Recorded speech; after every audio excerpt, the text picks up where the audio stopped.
주신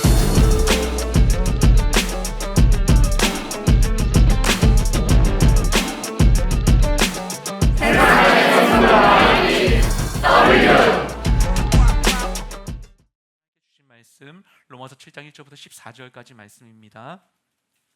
네, 저 여러분이 한 절씩 교독하겠습니다.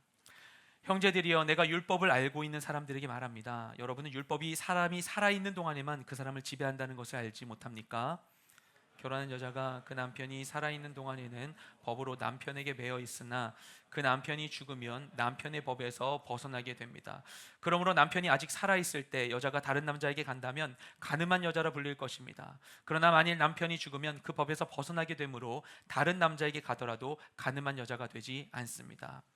그러므로 내 형제들이여, 여러분도 그리스도의 몸으로 인해 율법에 대해 죽은 자가 됐습니다.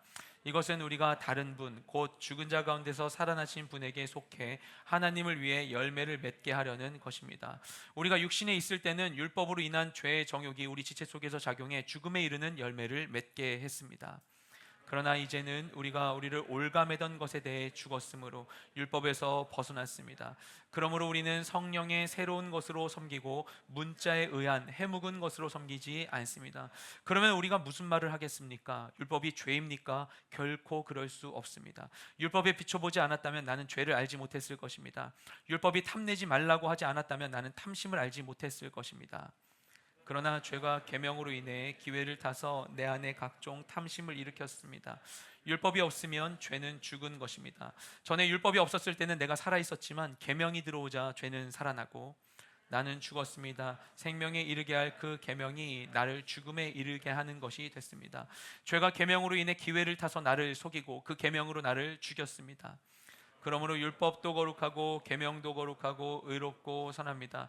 그러면 선한 것이 내게 죽음을 가져다 주었다는 말입니까? 결코 그럴 수 없습니다. 오히려 죄가 죄로 드러나도록 하기 위해 그 선한 것으로 내게 죽음을 가져왔습니다. 이는 계명으로 인해 죄가 더욱 죄가 되게 하려는 것입니다. 함께 읽겠습니다. 우리는 율법이 신령한 줄 압니다. 그러나 나는 죄 아래 팔려 육신에 속해 있습니다. 아멘. 네, 말씀을 나누겠습니다. 영국의 작가인 찰스 램이 쓴 통돼지 구이론이라고 하는 수필이 있습니다. 그 수필집 가운데 있는 한 편의 수필인데요.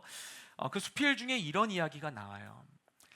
아주 오랜 옛날에 사람들이 고기를 익혀 먹을 줄 모르고 생고기를 먹었다고 합니다. 사실이 아니라 그냥 이야기예요. 그런데 그 이야기 속에다 돼지를 치는 이 호티라는 사람이 있었는데 돼지를 너무나 아끼는 사람이었어요. 돼지 먹이로 줄 도토리를 구하러 집을 떠나 나가면서 아들 보보에게 신신당부합니다. 집을 잘 지키라고. 그런데 호기심이 많은 보보가 불장난을 하다가 그만 이 불똥이 집단에 튀게 되었어요. 그러자 결국에는 삽시간에 불이 번져 나가서 나무로 지은 이 오두막이 완전히 불에 타 없어지고 말았습니다. 그런데 진짜 문제는 이 집이 아니었어요. 집에서 키우고 있었던 새끼 돼지 9마리가 다 불에 타 죽고 말았던 것입니다. 보보가 얼마나 놀랐겠어요. 아버지가 가장 애지중지하는 우리 이 재산인데, 그래서 너무나 두려웠어요. 이제 난 죽었다, 아빠 오면 어떡하지? 두려워하고 있는데 그 순간에 그동안 한 번도 맡아보지 않은 냄새가 났던 거예요. 그래서 불에 탄 돼지의 손을 대봤어요. 그 다음에 입에 댔는데 생전 처음 경험한 놀라운 맛이 나는 겁니다. 그래가지고 처음으로 익힌 고기를 맛보게 되었어요. 계속 고기를 막 먹게 된 거예요. 근데 아버지가 집에 돌아와 보니까 집이 다 타 있을 뿐만 아니라 보니까 돼지도 다 죽어 있는 거죠. 그래서 너무나 분노해서 몽둥이로 아들을 막 때렸습니다. 근데 엄청나게 아들을 막 죽도록 때리고 있는데 아들이 비명 한번 지르지 않고 맞으면서도 계속해서 고기를 먹고 있는 거예요. 그래서 아빠가 너무 그게 이상해서 뭐지 하고는 자신도 고기 맛을 보게 되었습니다. 새로운 세계를 맛보게 되었어요. 이후로 아버지와 아들은 그때 고기 맛을 잊지 못했어요. 그래서 그 뒤로 습관적으로 집을 태우게 됩니다. 계속해서 이 집이 타게 되니까 마을 사람들이 이상하게 여기고 결국 비밀을 알게 되었어요. 마을 사람 모두가 집을 태우게 되었습니다. 그런 이야기예요. 이 이야기 속에 등장하는 사람들은 중요한 오류를 범하고 있습니다. 집이 불에 탔더니 돼지가 맛있어졌어요. 그래서 이들은 맛있는 돼지고기를 먹으려면 집을 태워야 한다는 결론에 이르게 되었습니다. 그래서 고기를 먹기 위해서 상당히 많은 비용을 치러야만 했죠. 이와 같은 오류를 잘못된 인과관계 오류라고 합니다. 이 원인과 결과의 연관성을 혼동하는 것이죠.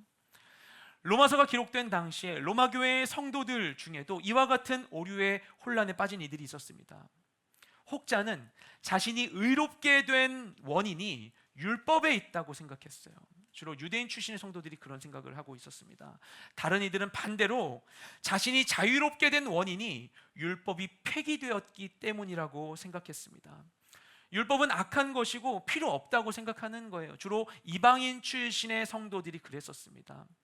이들은 각각 자신의 의와 자유의 원인을 율법의 유무에서 찾고 있었던 거예요. 그 율법에 대한 태도의 다름으로 인하여서 이들 안에 갈등이 일어나게 되었던 것이죠.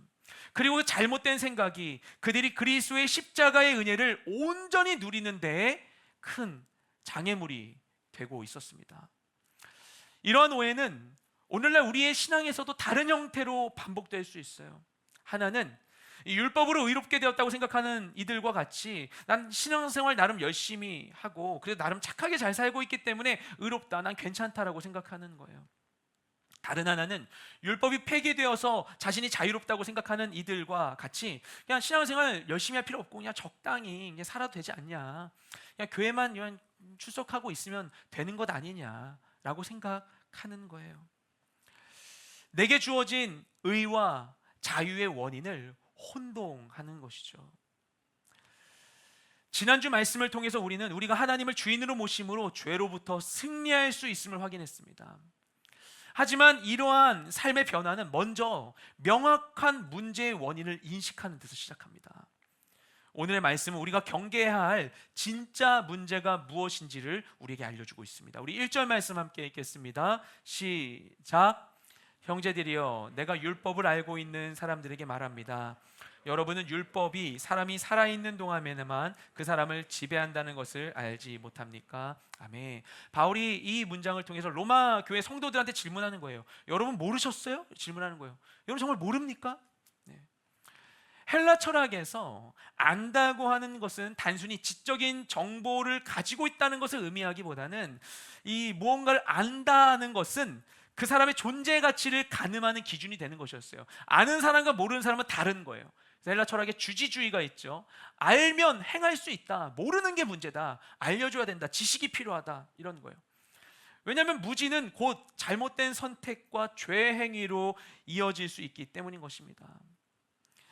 우리 성경에서도 안다는 것은 매우 중요한 의미를 가지고 있어요. 그래서 잠언은 지혜의 중요함을 전하고 있죠. 호세아 선지자는 이스라엘 백성들, 이제 심판이 임박한 백성들을 향하여서 우리가 힘써 여호와를 알자라고 이야기했습니다. 또한 바울이 에베소서를 쓸 때 에베소 교회 성도들을 향해서 뭐라고 말씀하는가 하면 1장 후반부에 그가 얘기한 그 기도문을 보면 하나님께서 너희의 눈을 밝히셔서 너희를 부르신 그 부르심의 소망이 무엇인지, 너에게 베푸신 그 능력의 크심이 어떠한지를 너희가 정말 알게 되기를 원한다라고 이야기합니다. 그래서 에베소서에서 반복해서 알기를 원한다. 너의 눈을 열어줬으면 좋겠다. 너의 마음을 밝혀줬으면 좋겠다. 그런 얘기를 계속 반복적으로 바울이 이야기하는 거예요. 아는 것이 중요하기 때문에. 그러면 오늘 본문에서 바울은 이 로마 성도들을 향하여서 무엇을 알고 있는지에 대해서 확인하고 있는 것일까요? 우리 1절 말씀을 간단하게 정리하면 이런 얘기예요. 당신들은 율법을 알고는 있는데 근데 이걸 몰라요? 라고 얘기하는 겁니다. 율법을 안다고 하면서 이걸 모릅니까? 라고 묻는 거예요. 그럼 바울이 로마 교인들을 향해서 그들이 모르고 있다고 판단하는 게 무엇인가? 그것은 바로 이 율법의 법적인 시효에 관한 이야기입니다. 율법을 안다고 하면서 율법이 언제까지 유효한지는 알지 못합니까? 라고 물어보는 겁니다. 세상 법도 다 시효가 있는데 이 법의 효력이 정지된 시점이 있는데 율법에도 그런 게 있다는 사실 여러분 몰랐어요? 라고 질문하고 있는 것이죠. 그래서 결국 이 질문은 어떤 것을 담고 있냐면 율법의 효력이 정지되는 시점이 있다는 사실을 의미하는 것입니다. 그러면 대체 언제 율법이 효력이 정지되는 것인가? 율법은 그것이 적용될 사람이 죽으면 더 이상 효력이 없다는 거예요. 당연한 얘기죠. 어찌 보면 사람이 살아있을 때에만 영향이 있는 거예요. 한 번 죽는 것은 사람에게 정하신 것이고 그 후엔 심판이 있다고 얘기하잖아요. 율법은 우리가 살아있는 중에 우리의 삶과 관련되어서 하나님이 주신 것이죠. 그러니까 죽으면 더 이상 우리에게 아무런 효력이 없는 것입니다. 근데 이것은 세상 법에도 당연한 이치인 것이죠. 우리 2절 3절 말씀 함께 읽겠습니다. 시작. 결혼한 여자가 그 남편이 살아있는 동안에는 법으로 남편에게 매여 있으나 그 남편이 죽으면 남편의 법에서 벗어나게 됩니다. 그러므로 남편이 아직 살아있을 때 여자가 다른 남자에게 간다면 간음한 여자라 불릴 것입니다. 그러나 만일 남편이 죽으면 그 법에서 벗어나게 되므로 다른 남자에게 가더라도 간음한 여자가 되지 않습니다. 아멘. 바울은 이 법의 효력이 정지되는 상황을 당시의 결혼 관계에 빗대어서 지금 설명하고 있습니다. 결혼의 관계는 법적으로 보면 일종의 계약 관계입니다. 남편과 아내가 서로가 서로에게 부부로서의 의무를 다하도록 사회적인 계약을 체결하는 것이죠. 그리고 이런 법적 계약이 있기 때문에 이 결혼에서 피해를 받는 사람이 없도록 또 구제하는 것이기도 해요. 근데 당대 로마의 법이나 유대의 법에 의하여서 또한 헬라 지역의 일반적인 사회상규에 있어서 결혼한 여성에게 주어진 의무가 무엇인가? 한마디로 결혼한 여성은 결혼이 지속되는 동안 남편에게 법적으로 구속되어 있었어요. 여인의 이 신변이 아예 그 남편에게 이제 구속되는 것이 법으로 정해지게 되었던 거예요. 지금의 관점으로 보면 너무 가혹하다고 생각할 수 있지만 그 당시엔 그랬어요.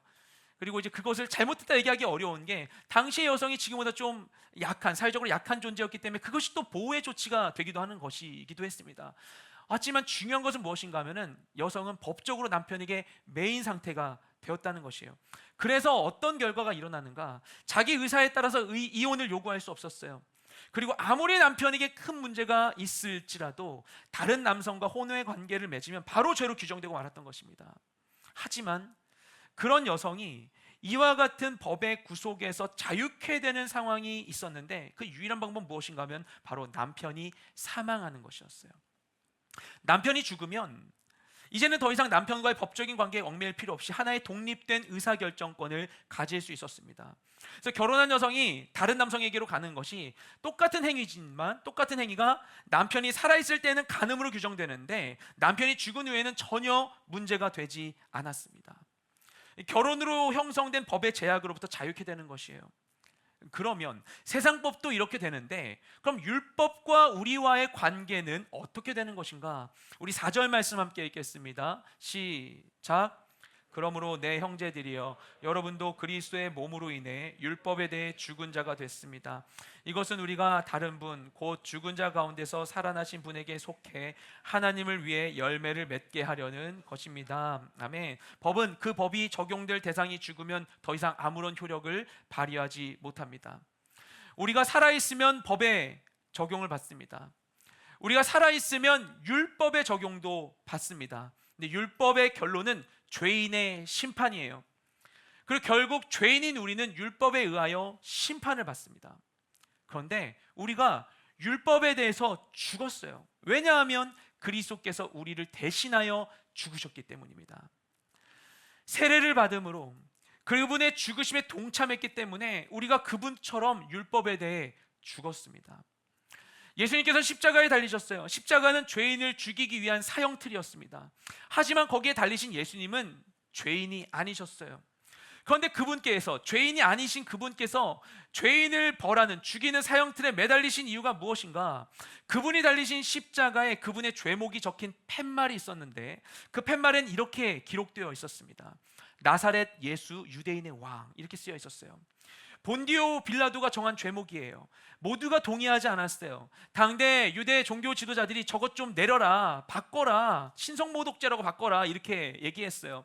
하지만 본디오 빌라도가 내가 쓸 것을 썼다라고 얘기하거든요. 그래서 나사렛 예수 유대인의 왕이라고 하는 문장을 세 개의 그 당시의 언어로 번역해서 써놓은 것입니다.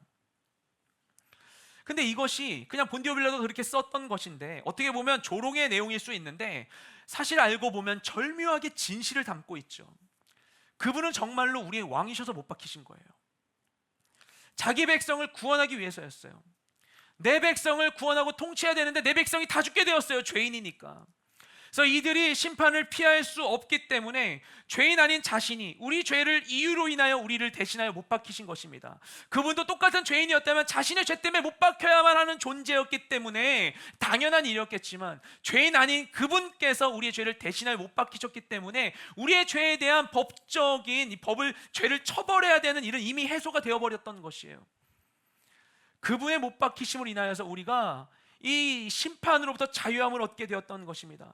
법적으로 대리인이 이 행위를 하면 그 효력이 본인에게 미치게 되는 것과 같이 예수님께서 우리를 대신하여 못 박히셨기 때문에 우리는 2000년 전 그 자리에 있지 않았고, 내가 못 박히지 않았음에도 불구하고 마치 그곳에 내 이름이 적혀 있는 것과 같이 그분의 십자가의 못 박히심의 효력이 우리에게 미치게 되었던 것입니다.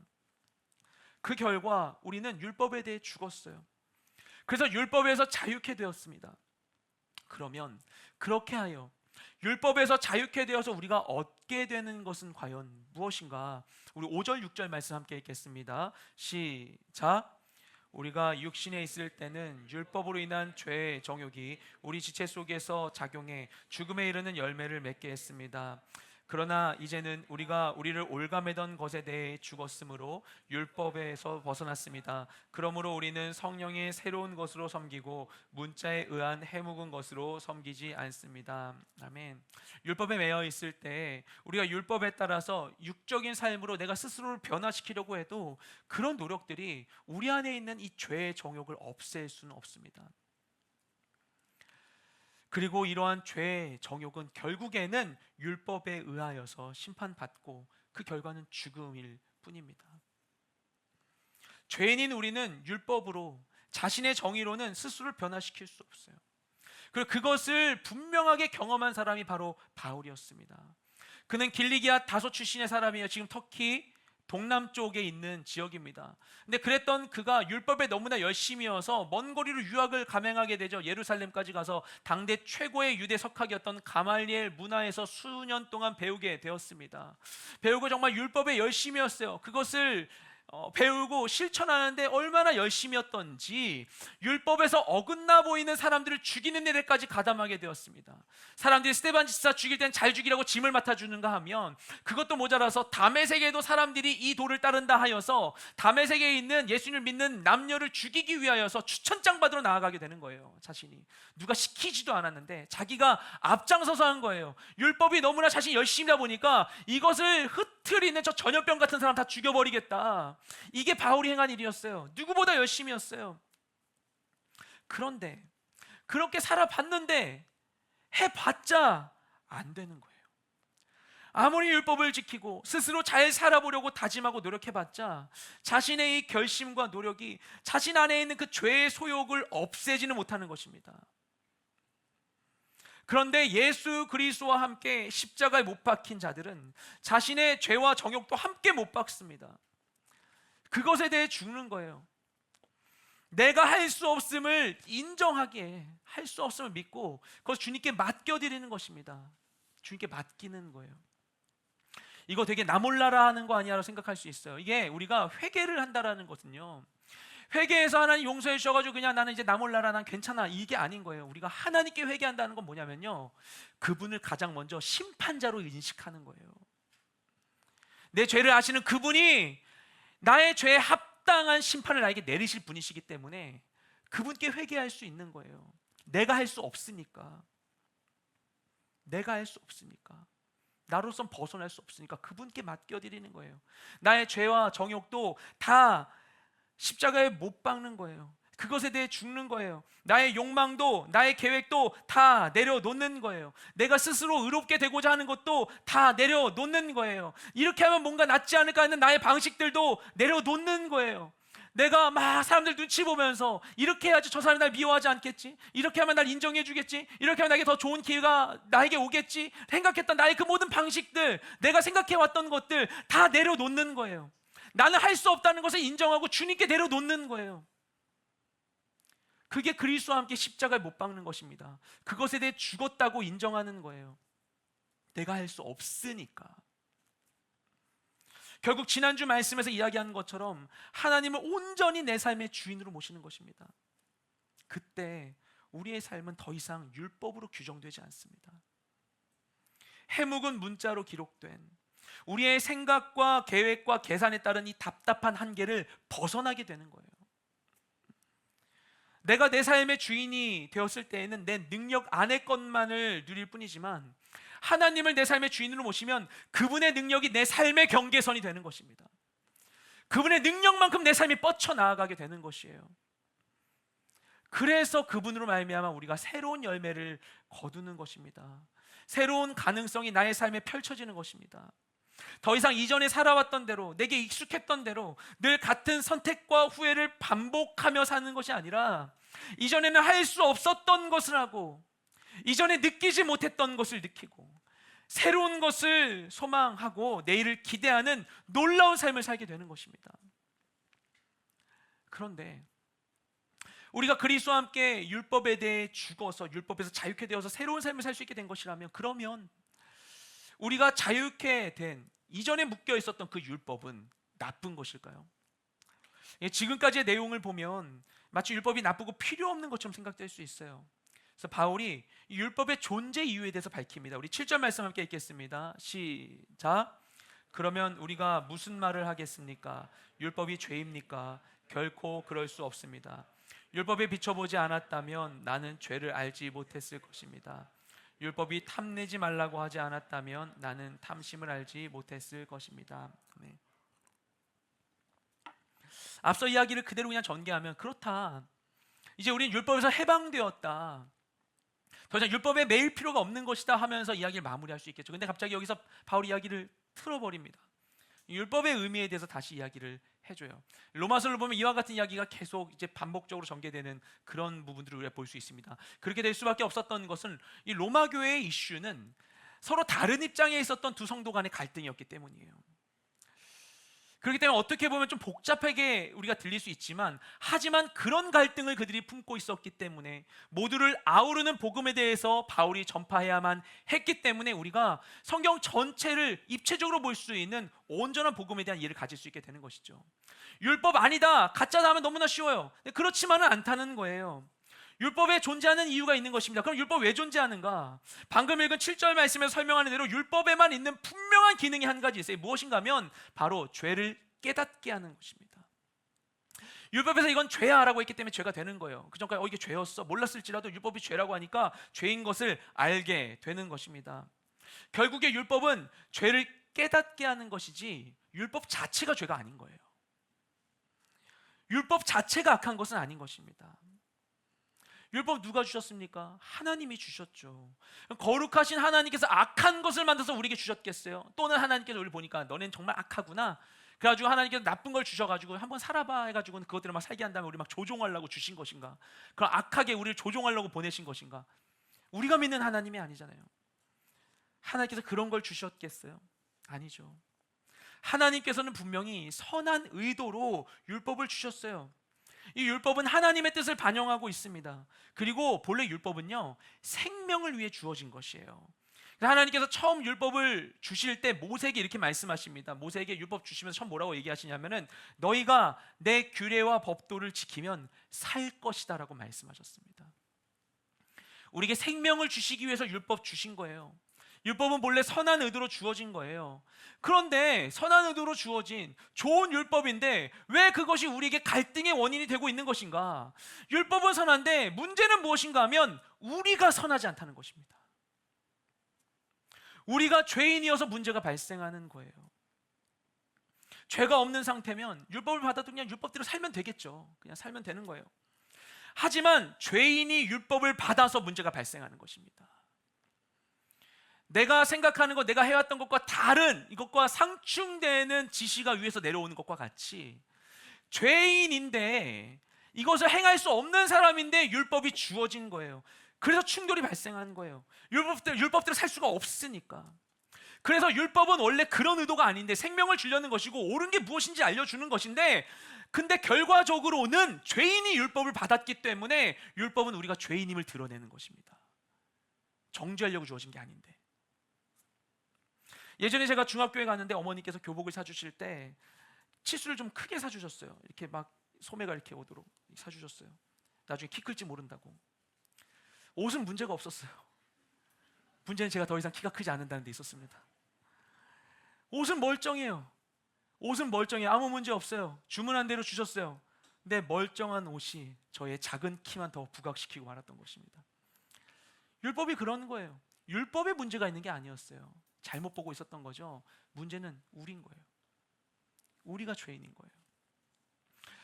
우리가 죄인인데 우리가 죄인이라고 해서 하나님께서 우리에게 왜곡된 정의를 주시지 않았던 거예요. 죄인인 우리에게 진짜를 주신 거예요. 하나님이 바른 계명을 주셨는데 그것을 받은 우리 안엔 죄가 있었던 거죠. 그래서 율법을 우리가 알게 되면 알수록 율법을 통해서 죄를 깨닫게 됩니다. 내가 행할 수 없으니까. 율법은 이렇게 죄를 깨닫게 하는 역할을 합니다. 율법이 없으면 죄의 기준이 없으니까 죄를 져도 죄인 줄 모르게 되는 것이죠. 그래서 자기 의가 살아있게 돼요. 난 이렇게 살았어, 이게 좋은 거지라고 생각하게 되는 거예요. 그런데 율법이 있으니까 죄가 드러나서 결국 나는 스스로 죽음에서 벗어날 수 없는 존재임을 깨닫게 됩니다. 그것이 바로 율법이 하는 역할입니다. 그런데 당시 유대인들이 앞서 말씀드렸던 것처럼, 계속해서 예전에 말씀드렸던 것처럼 율법을 잘못 사용하고 있었죠. 율법을 자신을 거룩하다고 얘기할 수 있는 지침으로 삼고자 했었던 거예요. 이 하시딤이 만들어낸 이 유대주의의 새로운 이 원칙들이 이 모세의 율법으로 끝나는 게 아니라 그걸 해석해서 법 적용을 막 해가지고 어떻게 살아야 될 것인가, 안식일의 이 기준이 무엇인가, 어떻게가 안식일이며 안식일 할 수 없는 일의 종류가 무엇이며 타타타타타 정한 거예요. 그렇게 해서 이걸 행함으로 나는 의롭다고 얘기하려고, 죄인임을 드러내야 될 율법이 나의 의로움을 드러내는 그런 대상이 되도록, 그런 도구가 되도록 이걸 변질시켜 버렸던 거예요. 하지만 본래 율법은 우리가 죄인임을 드러내는 것입니다. 죄인임을 드러내는 것. 그런데 그럴지라도 이 율법이 죄를 해결할 수는 없어요. 율법은 죄를 해결할 수는 없습니다. 바울이 이것을 잘 알고 있었어요. 율법을 쫓아 열심히 살아왔지만 죄성이 사라지진 않았어요. 율법이 있어도 죄를 짓습니다. 우리 8절부터 11절까지 말씀 읽겠습니다. 시작. 그러나 죄가 계명으로 인해 기회를 타서 내 안에 각종 탐심을 일으켰습니다. 율법이 없으면 죄는 죽은 것입니다. 전에 율법이 없었을 때는 내가 살아 있었지만 계명이 들어오자 죄는 살아나고 나는 죽었습니다. 생명에 이르게 할 그 계명이 나를 죽음에 이르게 하는 것이 됐습니다. 죄가 계명으로 인해 기회를 타서 나를 속이고 그 계명으로 나를 죽였습니다. 아멘. 앞서 말씀드린 대로 율법의 기능은 죄를 밝혀주는 것입니다. 그렇게 해서 율법으로 죄를 알게 되었는데 아는데도 죄를 행합니다. 율법은 죄를 알려주는 것까지가 역할이지 죄를 해결하는 건 아니기 때문에 아는데도 율법 받아도 죄 지을 수 있게 되는 거예요. 그리고 모르고 하면은 것보다 알고 하는 게 더 나쁜 거죠. 고의로 행하는 것이. 거기다가 율법으로 죄를 정하고 제한하니까, 못한다고 하니까 어떤 일이 생기는가, 오히려 어기고 싶은 마음이 일어나기도 해요. 우리가 되게 심각한 사건이 일어났을 때 이거 정말 나쁜 사건이다, 이러면 안 된다, 이 흉악성을 알려주려고 이 범죄 사건을 보도하게 되면요, 의도와는 달리 모방 범죄가 일어나게 돼요. 나쁘다고 하지 말라고 했는데 더 하게 되는 거예요. 또 율법으로 인해서 죄의 경계선이 정해지니까 오히려 죄의 욕구가 새롭게 생깁니다. 아, 저것만 피해서 하면 되겠구나 라는 생각이 생기는 거예요. 죄를 금하는 경계선이 죄가 가능한 경계선으로 오용되는 것입니다. 당시 유대인들이 그런 삶을 살고 있었어요. 예수님께서 그런 그들의 잘못을 지적하시거든요. 누가복음 7장을 보면 예수님께서 바리새인과 서기관들을 향해서 비난하십니다. 뭐라고 얘기하시는가 하면 율법에 부모님을 공경하라고 했어요. 그래서 그들은 이에 따라 부모님 부양에 대한 책임이 있었었는데, 그런데 이들이 이것을 회피하기 위해서 부모님께 드리려고 했었던 제물을 내가 고르반 하나님께 드렸다라고 이야기하면 그러면 더 이상 그 제물로 부모님 섬기지 않아도 되는 것이다 라고 생각을 해서, 그래서 부모님 섬기지 않는 이런 일들을 자행하고 있었던 거예요. 하나님의 율법을 가지고 하나님의 뜻을 거스르는 행동들을 그들이 아무렇지 않게 행하고 있었던 거예요.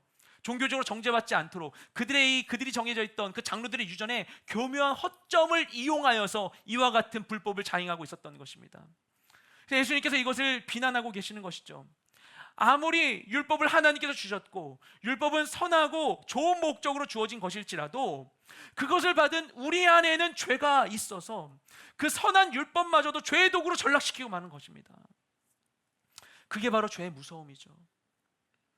선한 의도를 갖고 있다고 해서, 좋은 일을 한다고 해서, 또는 교회 안에 있다고 해서 안전한 게 아닙니다. 우리 안에 있는 죄는 얼마든지 선한 것으로도 죄의 도구로 삼을 수 있는 거예요. 마르다는 예수님을 섬기려고 해가지고 예수님하고 제자들 초대했죠. 얼마나 귀한 일이에요. 근데 선한 마음으로 음식을 준비하다가 그 선한 일 때문에 결국에는 동생을 미워하고 정죄하고 예수님을 조종하려 했습니다. 선한 마음으로 교회 일을 섬기면서도 그 가운데 누군가에게 상처를 줄 수 있어요. 자녀를 향한 사랑이 너무 지나쳐서 속박이 될 수도 있고, 정의를 사모하는 마음이 왜곡되어서 분노로 가득 찰 수도 있습니다. 선한 것을 가지고도 충분히 우리가 악을 행할 수 있게 되는 것이에요. 우리가 죄인이기 때문에. 율법이 선해도 죄를 지을 수 있습니다. 결국 우리는 스스로의 죄를 스스로 이길 수 없습니다. 그리고 이런 사실은 우리에게 무엇을 시사하는가? 우리 12절부터 14절까지 말씀 함께 읽겠습니다. 시작. 그러므로 율법도 거룩하고 계명도 거룩하고 의롭고 선합니다. 그러면 선한 것이 내게 죽음을 가져다 주었다는 말입니까? 결코 그럴 수 없습니다. 오히려 죄가 죄로 드러나도록 하기 위해 그 선한 것으로 내게 죽음을 가져왔습니다. 이는 계명으로 인해 죄가 더욱 죄가 되게 하려는 것입니다. 우리는 율법이 신령한 줄 압니다. 그러나 나는 죄 아래 팔려 육신에 속해 있습니다. 아멘. 지금까지 내용을 통해서 바울은 당대 로마 교회의 성도들이 가지고 있었던 율법에 대한 두 가지 오해를 해소합니다. 첫째는 율법이 우리를 의롭게 하는 게 아니라는 사실이에요. 우리가 율법에 대해 죽음으로 의롭다함을 얻게 하신 분은 바로 예수 그리스도이십니다. 둘째는 율법이 악한 것이 아니라는 사실입니다. 율법은 본래 거룩하고 선한 것이에요. 애초에 문제는 율법이 있는가 없는가가 아니었어요. 어떤 이는 율법을 지키지 않는 것이 문제라고 생각했고, 또 다른 이는 율법에 매인 것이 문제라고 생각했습니다. 그런데 진짜 문제는 그런 게 아니었어요. 문제는 우리 안에 있는 죄입니다. 그게 오늘 말씀이 우리에게 전하고 있는 사실이에요. 우리 삶의 문제는 죄에서 비롯된 거예요. 우리가 이 시선으로 나의 삶과 세상을 바라볼 필요가 있어요. 문제들을. 이게 복음적인 시선으로 문제를 바라보는 것입니다. 죄를 찾는 거예요. 그런데 우리는 대체로 내 삶의 문제가 다른 데 있다고 생각합니다. 사회가 이상해서, 시대가 이상해서, 다른 사람들이 잘못해서, 나의 환경과 출신 배경이 별로라서, 부모님이 잘못해서, 그래서 내 삶이 문제라고 생각합니다. 그런 것이 우리에게 영향을 줄 수 있어요. 하지만 그 문제들도 결국엔 분해해서 보면 다 죄의 결과들입니다. 예수님께서 이 땅에 오셨을 때 예수님께 나온 사람들은 그분이 나의 삶의 문제를 해결해 주기를 원했어요. 그래서 예수님께 나와서 막 요구하는 거예요. 내 삶의 문제가 나의 가난에 있다고 생각하니까, 내 삶의 문제가 로마의 통치에 있다고 생각하니까, 내 삶의 문제가 유대인 왕국이 이루어지지 못했기 때문이라고 생각하니까 예수님께 막 요구하는 거예요. 먹을 거 달라, 병 고쳐달라 요구하고 있는 거예요. 심지어는 예수님을 따르고 있던 제자들 중에 2명 같은 경우에는 예수님 나중에 잘 되시면 예수님 앉아 계실 때 예수님 보좌의 좌우편에 우리 앉혀달라고 부모님 통해서 청탁까지 하게 되는 것입니다. 근데 정말로 그것이 그들의 삶을 해방시킬 수 있고 그들의 삶의 문제를 해결할 수 있다면 예수님께서 능히 그 일을 계속하셨을 거예요. 그들이 왕으로 세우고자 했을 때 그대로 행하시고 계속 하던 것 계속하시며 살아가셨었겠죠. 어제 오병이어를 경험하고 나서 오늘도 뭔가를 먹기 위해서 이렇게 나온 사람들을 보고서 내치지 않으셨을 거예요. 그냥 빵 만들어 주시면 되잖아요. 능력이 없어요. 하실 수 있잖아요. 그렇게 먹고 싶다는데. 근데 그들을 향해 예수님이 말씀하시는 겁니다. 너네 빵 먹어. 너 배고파서 너네 힘들어. 이것이 너네 문제를 해결할 수 있을 것 같아. 너네 지금 너에게 양식을 주니까 마치 너희 조상들에게 모세가 만나를 준 것과 같이 내가 주니까 그러니까 내가 메시아라고 믿고 있니?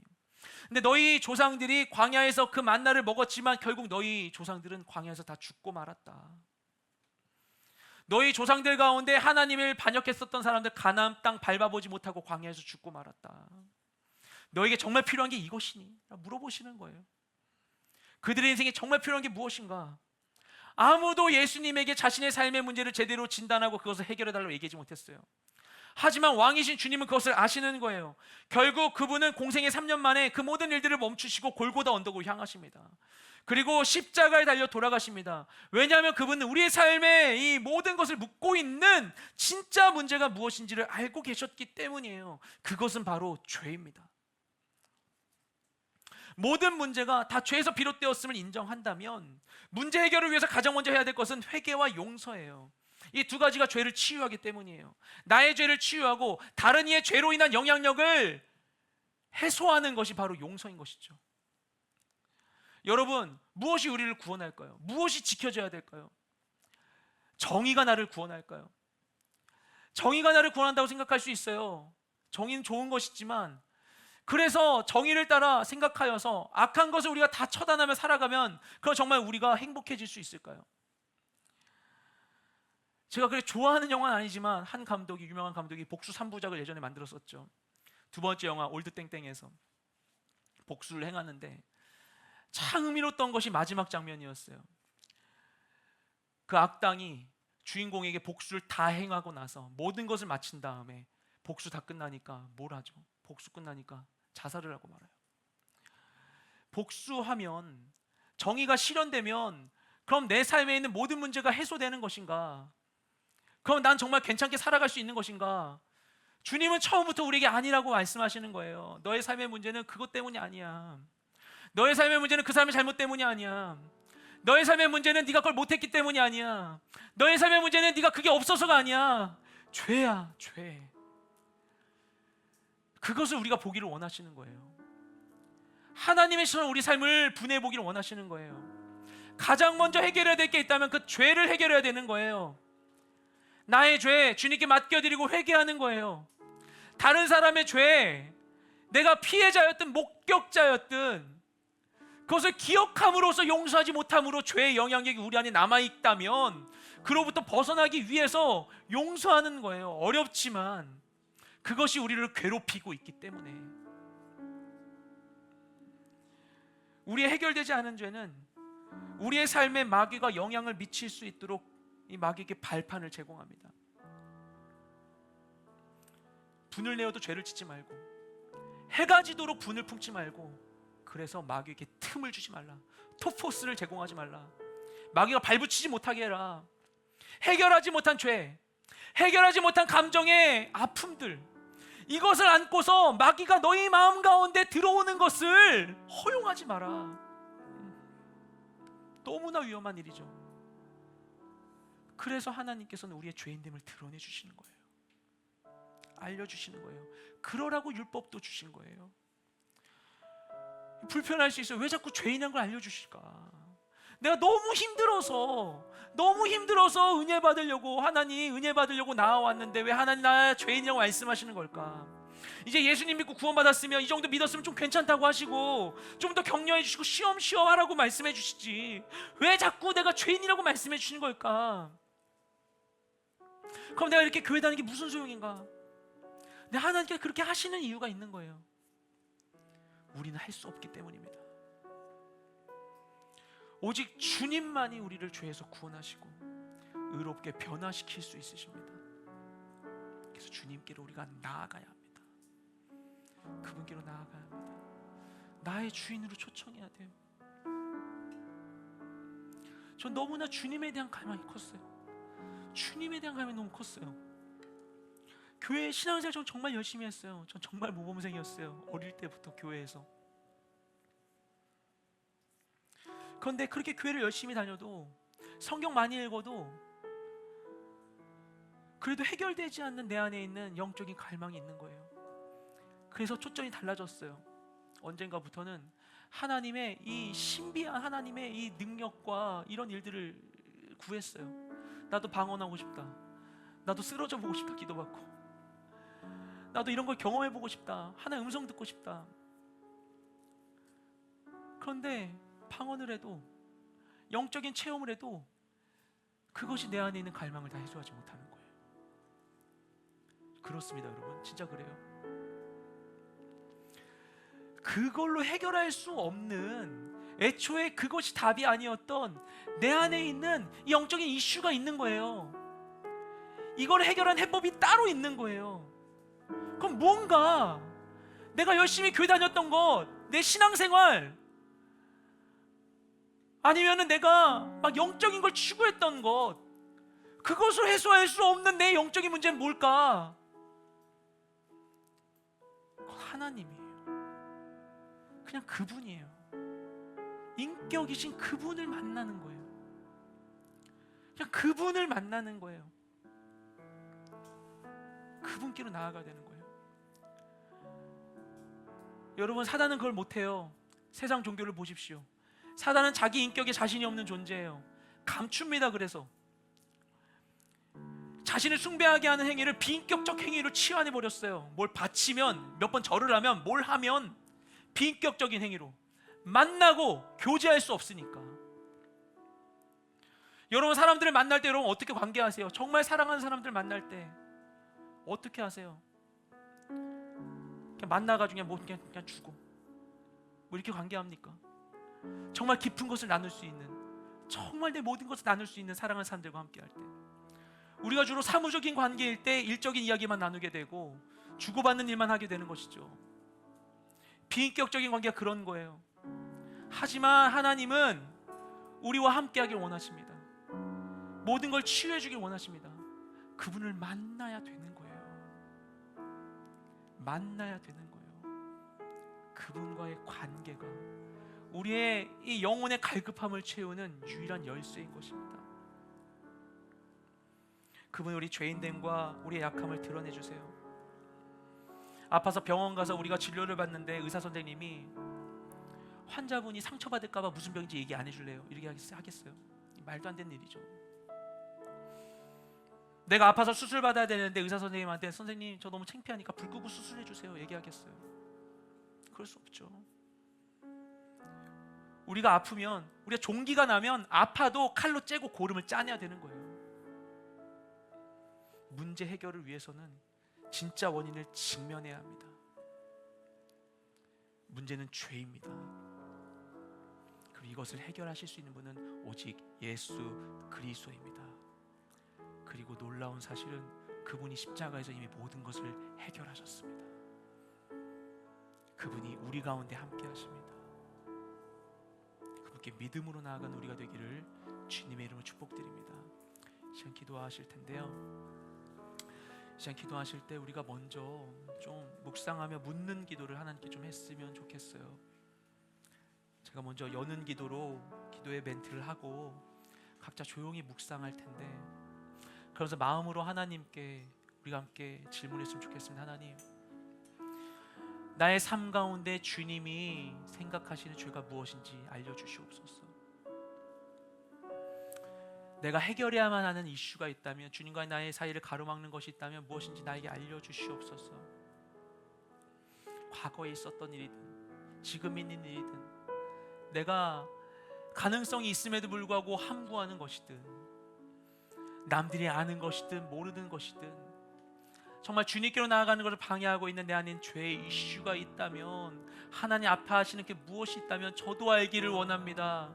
저도 알기를 원합니다. 모든 것을 아시는 주님, 내게 말씀하여 주시옵소서.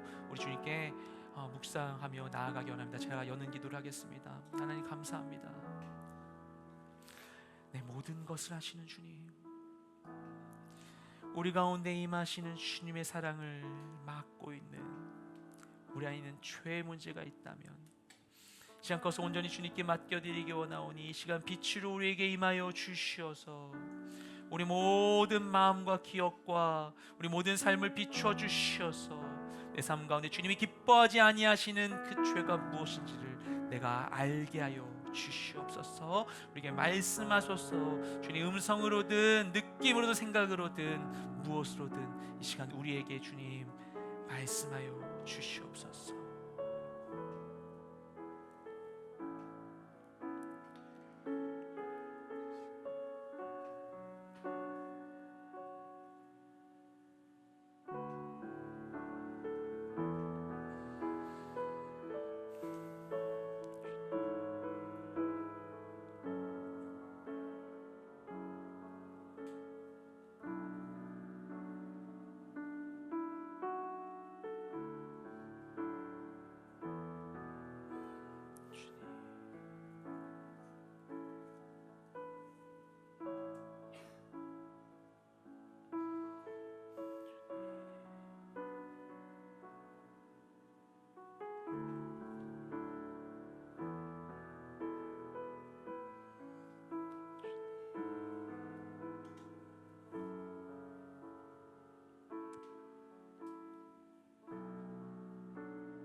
이 시간 우리가 주님께 기도하며 나아가기 원합니다. 우리가 주님께 이 시간 회개 기도로 나아가기 원합니다. 여러분, 우리의 마음 가운데 하나님이 우리에게 떠올리게 하신 것들을 이 시간 주님께 고백하세요. 우리 입술로 고백하는 것 중요해요. 근데 여러분이 혹시나 옆에 있는 사람이 신경 쓰인다면, 정 그렇다면 말하지 않아도 좋아요. 하지만 할 수 있는 대로 그 이슈를 이야기하지 않더라도 하나님께 고백하십시오. 이 시간에 고백하십시오. 우리가 우리 죄를 자백하면 그는 미쁘시고 의로우사 우리 죄를 사하시며 모든 불의에서 우리를 깨끗게 하시는 분이십니다. 주님께 그것을 고백합시다. 주님, 나의 죄, 주님 기뻐하지 아니하시는 것들 이 시간 주님께 고백하여 나아갑니다. 주님, 받아주시옵소서. 내 모든 것을 아시는 주님, 들어주시옵시고 아버지, 모든 것이 주님과 함께 주님 달리신 예수 그리스도의 십자가에 함께 못 박히게 하여 주시옵소서. 주님 받아주시옵소서. 모든 것을 주님께 아뢰드리며 우리 주님께 회개의 기도로 합심하여 기도하며 나아가기 원합니다. 기도하시겠습니다. 주님 감사합니다. 주님 함께 하시옵소서. 주님 우리 가운데 임하여 주시옵소서. 주님 가운데 함께 하여 주시옵소서. 주님 함께 하시옵소서. 주님 가운데 함께 하여 주시옵소서. 주님 가운데 임하여 주시옵소서. 우리 가운데 함께 하셔서 주님 가운데 함께 하시옵소서. 우리 가운데 함께 하시옵소서. 우리 모든 죄를 주님께 고백해 올려드립니다. 우리 모든 죄를 주님께 고백해 올려드립니다. 우리 모든 죄를 고백해 올려드립니다. 주님, 우리의 고백을 주님께 올려드립니다. 우리 모든 고백을 받아주시옵소서. 주님, 우리 모든 고백을 받아주시옵소서. 주님, 우리 모든 죄의 고백을 받아주시옵소서. 주님, 우리 모든 죄의 고백을 받아주시옵소서. 주님, 모든 죄의 고백을 받아주시옵소서. 미쁘시고 의로우신 주님, 신실하신 주님, 변함없으신 주님, 변함없으신 주님, 내 모든 것을 하시는 주님, 내 모든 것을 하시는 주님, 나의 안고 일어서 하시는 주님 앞에 우리 모든 것을 모여 올려드리기 원합니다. 주님, 우리의 약함을, 우리 모든 죄를 주님께 나아가기 원합니다. 아버지, 과거에 내게 있던 것이나 지금 내게 있는 것이나 아니면 가족사 가운데 있는 것, 내가 알고 행한 것이든 모르고 행한 것이든 주님, 우리가 아버지 하나님 이미 지나간 것이든 아버지 남들이 하는 것이든 모르는 것이든 주님, 이것들 아버지 내 마음 가운데 있는 나의 마음 주님께 구해 나아가기 원합니다. 주님께 고백합니다. 주님 받아주시옵소서. 주님 받아주시옵소서. 주님 받아주시옵소서. 우리 모든 고백을 받아주시옵소서. 아버지의 모든 고백을 받아주시옵소서. 주 예수 그리스도와 함께 주의 십자가에 함께 못 박히게 하소서. 주님 받아주시옵소서. 우리 모든 고백을 들어주시옵소서. 우리의 고백을 받아주시옵소서.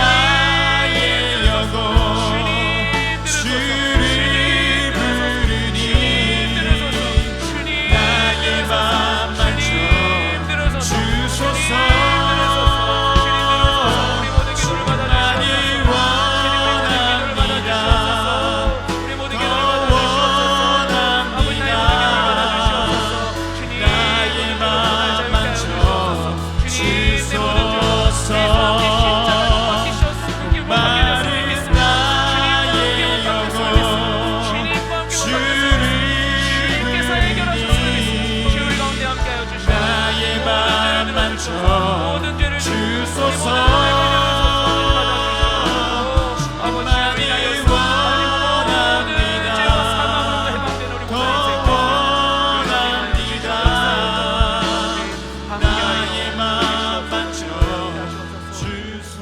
우리 마지막으로 한 번 더 주님께 기도하며 나아가기 원하는 것은 이 시간에 우리가 회개에 더하여서 우리가 회개한 것에 이어서 하나님의 용서하심을 구하고 그것을 받는 것을 주님께 우리가 고백했으면 좋겠어요. 얘기한 것처럼 우리가 우리 죄를 자백하면 미쁘시고 의로우사 우리의 죄를 사하시고 모든 불의에서 우리를 깨끗게 하신 하나님이십니다. 너무나 중요한 것은 무엇인가 하면 우리가 왜 회개를 하는가 하면 하나님이 능히 우리를 용서하시고 구원하시기 때문이에요. 여러분, 이 시간에 십자가에서 이루신 그 용서하심을 받으십시오. 주님, 내가 주님의 능력으로 살겠습니다.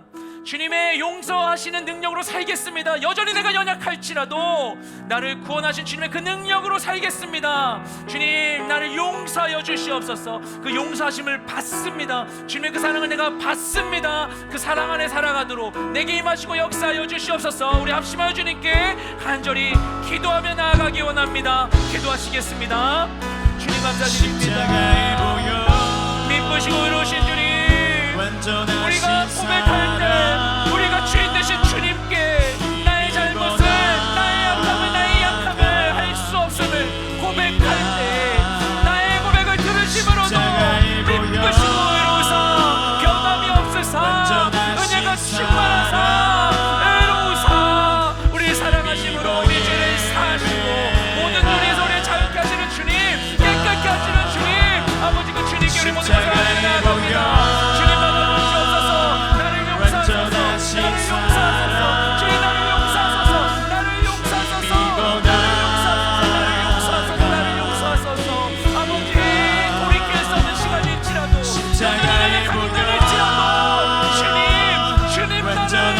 원하시고 새롭게 하신 주님이신 줄 믿습니다.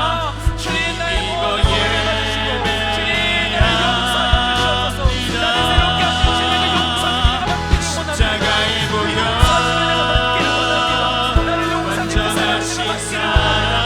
내가 아무 이가 없음에도 불구하고 부족함에도 불구하고 나를 사랑하고 용서하신 주님의 그 사랑하신 그 용서를 내가 받기를 원합니다. 내가 그걸 받기를 원합니다. 그 사랑을 구하겠습니다. 그 사랑을 구하겠습니다. 그 용서를 구하겠습니다. 그 은혜 안에 구하겠습니다. 그 은혜로 살겠습니다. 더 이상 아버지 하나님 아버지의 육신의 몸이 아닌 생명의 성령으로 살겠습니다. 십자가에 보여 주님 나와 함께 하소서. 주님 나와 함께 하소서. 그 은혜로 살게 하소서. 그 소망으로 살게 하소서. 기쁨으로 살게 하소서. 연약할지라도 아무것도 해결할 수 없는 존재일지라도 주님 사랑하시는 그 사랑의 내일로 향해 나아가는 우리 모든 인생의 주님 우리 가운데 임하여 주시옵소서. 주님 우리 가운데 함께 하여 주시옵소서.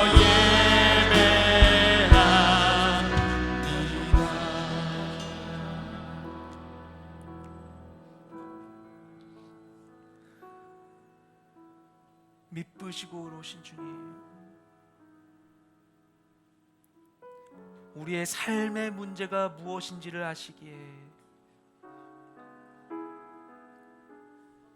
빛 가운데 모든 것을 밝히 드러내 주시고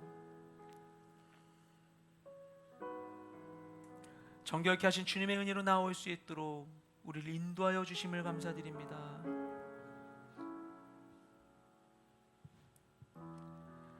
주님, 나는 여전히 연약하고 내 안에 있는 죄의 소욕을 이기기가 너무나 어렵고 나는 너무나 연약하고 같은 잘못을 반복하는 존재이지만 나는 할 수 없으나 하나님은 할 수 있으시기에 우리가 우리의 이 연약함을 알게 하시고 인정하게 하시고 능력의 주님께 엎드리게 하여 주심을 감사드립니다.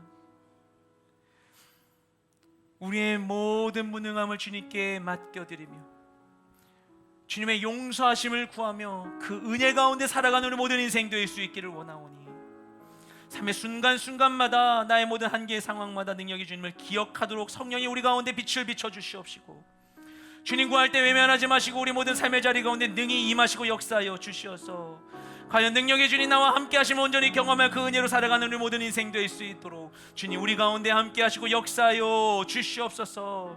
주님 그 은혜를 힘입어 주님을 믿음으로 인하여서 날로 늘 주님께 기도로 나아가는 우리 모두가 될 수 있도록 주님 도와주시옵소서. 그래야 아버지 하나님 우리가 아버지 하나님 우리 모든 한계를 넘어 주님이 새롭게 이루시는 새로운 은혜를 쫓아 아버지 모든 죄의 소욕을 벗어나 아버지 죄에 매여있던 모든 결정들을 벗어나 아버지 은혜로 아버지 믿음으로 소망으로 내일로 나아가는 우리 모든 인생 될 수 있기를 원하오니 우리 가운데 함께 하시고 우리를 새롭게 하여 주시옵시고 주님과 함께 주님 우리 가운데 맛보게 하시는 크고 놀라운 일을 경험하는 우리 모든 인생 되게 하여 주시옵소서. 그렇게 행하실 주님을 찬양하는 모든 기도를 살아계신 예수님의 이름으로 기도드렸습니다. 아멘. 우리 기도를 들으신 살아계신 하나님께 우리 감사와 영광의 박수를 올려드리겠습니다.